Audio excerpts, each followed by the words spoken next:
अगर आप भी रोज़-रोज़ एक ही तरीके का नाश्ता खा खा कर बोर हो चुके हैं और आप चाहते हैं कि आज कुछ नया ट्राई किया जाए, तो आज मैं आपके लिए लेकर आई हूँ बहुत ही ज़्यादा हेल्दी, क्रिस्पी और टेस्टी नाश्ता। इस नाश्ते को देखते ही आपको लगेगा कि ये नाश्ते को बनाने में बहुत ही ज़्यादा टाइम लगेगा, लेकिन ये बहुत ही आसान सी रेसिपी है और बहुत ही कम समय और बहुत ही हेल्दी तरीके से ये नाश्ता बनकर तैयार होगा। बच्चे से लेकर बड़े सभी इस नाश्ते को पसंद करेंगे। तो चलिए फटाफट से इस नाश्ते को बनाना स्टार्ट करते हैं। तो दोस्तों, इस नाश्ते को बनाने के लिए सबसे पहले हम आटा लगाकर तैयार करेंगे। अगर आपके पास ऑलरेडी आटा लगा हुआ है यानी कि बचा हुआ आटा है, तो आप उसका भी यूज़ कर सकते हैं इस नाश्ते को बनाने के लिए। तो यहाँ पर सबसे पहले हम एक बोल लेंगे और इसके ऊपर हम इस तरह का एक छन्ना रख देंगे और यहाँ पर हम लेंगे 1 कप जितना आटा, जिसे हम अच्छे से छान लेंगे। आटे को छानने के बाद अब इसके अंदर हम ऐड करेंगे 1/4 चम्मच जितना नमक। नमक डालने के बाद अपने नाश्ते को क्रिस्पी करारा बनाने के लिए हम इसमें ऐड करेंगे 2 टेबल स्पून जितना रिफाइंड ऑयल। आप चाहें तो यहाँ पर देसी घी का भी इस्तेमाल कर सकते हैं। अगर आप यहाँ पर जमा हुआ घी डालना चाहते हैं, तो आप जमे हुए घी की क्वांटिटी को सिर्फ 1 चम्मच ही इसके अंदर ऐड कीजिएगा, क्योंकि जमा हुआ घी अमाउंट में थोड़ा सा ज़्यादा होता है। तो यहाँ पर तेल डालकर इसे हम अच्छे से मिक्स कर लेंगे। तो यहाँ पर आटा और तेल आपस में अच्छे से मिक्स हो जाएगा। उसके बाद हम इसमें धीरे धीरे करके पानी ऐड करेंगे। पानी ऐड करके अपने आटे को हम जोड़ना स्टार्ट करेंगे। तो यहाँ पर आपको ध्यान रखना है, इसमें आपको धीरे धीरे करके ही पानी डालना है, एक साथ पानी नहीं डालना है, क्योंकि हमने आटे में थोड़ा सा तेल डाला है। इसलिए आपको इसे गूँथने में बहुत ज़्यादा पानी की रिक्वायरमेंट नहीं होगी, क्योंकि जब हम आटे में घी डालते हैं या फिर तेल डालते हैं तो बहुत ही कम पानी में हमारा आटा गूँथ कर रेडी हो जाता है। अगर ये आटा बहुत ज़्यादा सॉफ्ट हो गया, इसमें आपने ज़्यादा पानी डाल दिया, तो हमारा नाश्ता बिल्कुल भी क्रिस्पी नहीं बनेगा। इसलिए मेक श्योर कीजिएगा कि कम से कम पानी में इस आटे को गूँथें। एक बार जब आटा हमारा अच्छे से बाइंड हो जाएगा, उसके बाद हम इसे 2 से 3 मिनट के लिए अच्छे से नीट करेंगे, ताकि इसके अंदर कोई भी क्रैक्स वगैरह ना हो, एकदम स्मूथ हो जाए हमारा ये डो। तो जब हमारा डो अच्छे से स्मूथ हो जाएगा, तब हम इसे 2 से 3 मिनट का रेस्ट देंगे, ताकि हमारा जो आटा है वो अच्छे से सेट हो जाए और जब इससे हम नाश्ता बनाएं तो इसके अंदर कोई भी क्रैक्स वगैरह ना आए। तो चलिए फ्रेंड, अब अपने आटे को हम रेस्ट पे छोड़ देते हैं। जब तक कि हमारा आटा रेस्ट कर रहा है, हम फटाफट से अपने नाश्ते के लिए दूसरी तैयारी कर लेते हैं। तो दोस्तों, अब अपने नाश्ते के लिए हम स्टफिंग तैयार करेंगे, जिसके लिए हमने यहाँ पर इतनी सारी सब्जियों का इस्तेमाल किया है। तो यहाँ पर मैंने पत्ता गोभी, गाजर, शिमला मिर्च और एक प्याज को काट कर रखा है, 2 हरी मिर्च को भी काट लिया है। तो यहाँ पर सब्जियाँ आप अपने अकॉर्डिंग भी ले सकते हैं, जो भी सब्जियाँ आपको पसंद है वो सारी सब्जियाँ आप इसमें ले सकते हैं। तो सब्जियों को हमने पहले अच्छे से वॉश करके इस तरह से रफली चॉप कर लिया है, यानी कि कट कर लिया है। इसके बाद एक चॉपर की हेल्प से हम इसे अच्छे से चॉप कर लेंगे।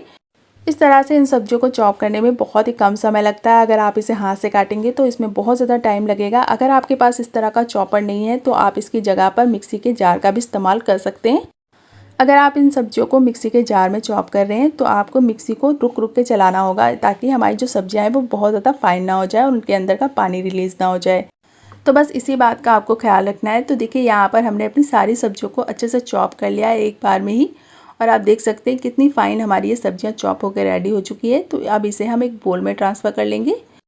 तो सब्जियों को चॉप करने के बाद आपको इसके अंदर कुछ भी ऐड नहीं करना है, नमक वगैरह कुछ भी ऐड नहीं करना है। उससे हमारी सब्जियों का पानी निकल जाता है और इसके अंदर का जो पोषक तत्व है वो भी ख़त्म हो जाता है। इसके लिए हम क्या करेंगे, सबसे पहले चलेंगे अपनी गैस की तरफ। यहाँ पर हम रखेंगे एक कढ़ाई और इसके अंदर हम ऐड करेंगे 1 छोटा चम्मच जितना ऑयल। तेल डालकर अब इसे हम अच्छे से गर्म होने देंगे। जैसे ही हमारा तेल गर्म हो जाएगा, हम इसमें ऐड करेंगे थोड़ी सी बारीक कटी हुई लहसुन के टुकड़े। तो यहाँ पर अगर आप लहसुन नहीं खाते हैं, तो आप लहसुन को स्किप भी कर सकते हैं। इसकी जगह पर आप अदरक का भी इस्तेमाल कर सकते हैं, या फिर आप इसकी जगह पर अदरक लहसुन पेस्ट का भी इस्तेमाल कर सकते हैं। इसके साथ ही इसमें डालेंगे 1/4 चम्मच जितना साबुत जीरा। इन दोनों ही चीज़ों को हम अच्छे से पका लेंगे, जब तक कि लहसुन का जो कच्चापन है वो दूर नहीं हो जाता। तो बस 1 सेकंड ही लगेगा लहसुन को हल्का सा पकने में। तो यहाँ पर देखिए, जैसे ही हमारा लहसुन थोड़ा सा पक जाएगा, यानी कि इसका कच्चापन दूर हो जाएगा, अपनी चॉप की सब्जियों को हम इसके अंदर ऐड कर देंगे। सब्जियों को डालने के बाद हम इसे 1 मिनट के लिए अच्छे से मिक्स कर लेंगे, ताकि सारी चीज़ें आपस में अच्छे से मिक्स हो जाएं और ये थोड़ी सी गर्म हो जाएं। तो जैसे ये सब चीज़ें अच्छे से मिक्स हो जाएंगी, हम अपनी सब्जियों को सॉफ्ट करने के लिए इसके अंदर ऐड करेंगे थोड़ा सा नमक। नमक डालने से हमारी जो सब्जियां हैं वो काफ़ी अच्छे से सॉफ्ट हो जाती हैं, इसलिए इसके अंदर 1/4 चम्मच जितना नमक डालकर इसे हम फिर से एक बार अच्छे से मिक्स कर लेंगे। इस तरह से सब्जियों को पकाकर यूज़ करने से इसके अंदर जो भी फ्लेवर्स होते हैं वो भी बहुत ही ज़्यादा अच्छे आते हैं, और ये नाश्ता बहुत ही ज़्यादा हेल्दी रहता है, क्योंकि इसके अंदर का जो पानी है वो बिल्कुल भी वेस्ट नहीं होता है। तो यहाँ पर अब इसे हम 1 से 2 मिनट के लिए इस तरह से कवर करके पका लेंगे, ताकि हमारी जो सब्जियाँ हैं वो अच्छे से सॉफ्ट हो जाएँ। 1 से 2 मिनट के बाद जब हमारी सब्जियाँ अच्छे से सॉफ्ट हो जाएंगी, तब हम इसे खोल कर चेक कर लेंगे। तो यहाँ पर आप देख सकते हैं कि हमारी जो सब्जियाँ हैं वो कितनी अच्छे से कुक हो चुकी हैं, और इसका जो कलर है वो भी अब ट्रांसपेरेंट हो चुका है। तो अब इस टाइम पर अपनी गैस की फ्लेम को हम थोड़ा सा हाई कर देंगे और हाई फ्लेम पर इन सब्जियों को हम हल्का सा कुक करेंगे, यानी कि हल्का सा भून लेंगे ताकि इसके अंदर बिल्कुल भी मॉइस्चर ना रहे, हल्की सी ये ड्राई हो जाए। तो यहाँ पर देखिए 1 से 2 सेकंड लगेंगे इसे ड्राई करने में। जब ये अच्छे से ड्राई हो जाएगी तब हम इसके अंदर ऐड करेंगे थोड़े से बेसिक स्पाइसेस जो कि हम सभी के घरों में होता है। तो सबसे पहले कलर के लिए डालेंगे 1 चुटकी जितना हल्दी पाउडर। इसके बाद हम इसके अंदर ऐड करेंगे आधा छोटा चम्मच जितना लाल मिर्च का पाउडर। अगर आप लाल मिर्च नहीं खाते हैं तो आप इसे स्किप कर सकते हैं क्योंकि इसके अंदर हमने हरी मिर्च का भी इस्तेमाल किया है।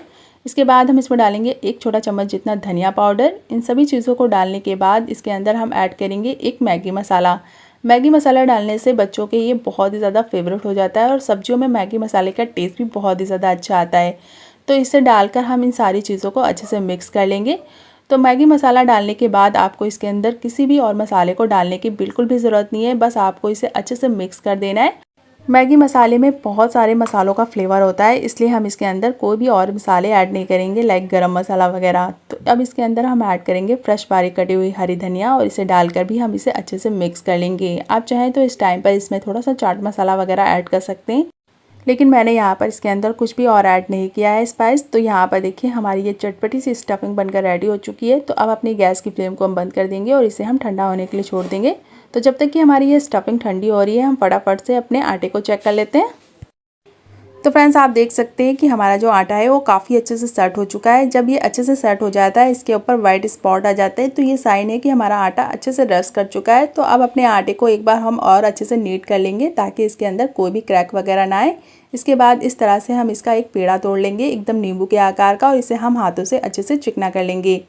लोई को अच्छे से चिकना करने के बाद अब इसे हम बेल लेंगे। बेलते समय आप चाहे तो इसके ऊपर थोड़ा सा ऑयल या फिर सूखा आटा अप्लाई कर सकते हैं ताकि इसे बेलते समय ये चकले पर बिल्कुल भी चिपके ना। तो इसकी आपको एकदम मीडियम साइज़ की रोटी बेल कर तैयार कर लेनी है, जैसे आप पूड़ी बेलते हैं सेम उसी तरह से।